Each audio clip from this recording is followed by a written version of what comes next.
goska da kare azimul kadari ujibu da'wa ko ba sai goska da kare azimul kadar waya al-azimul kadar Allah. To wannan goskan da ya tara gashi yake haka ana masa kirari goska da kare shine azimul kadar.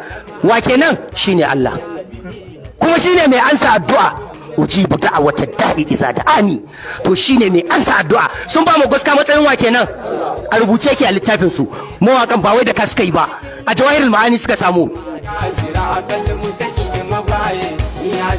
Shehu mahisi sai aisi a cikin gausi, ko kuma na ce masa esi, ko na ce ko si sharifu kabiru sirrin gausi. Daukakar nesi ta kuɗa da dabban fasi bani a yabon gausi. Salama alaika bayan yasi hairun nasi abin nufin mu ema ajansi musu.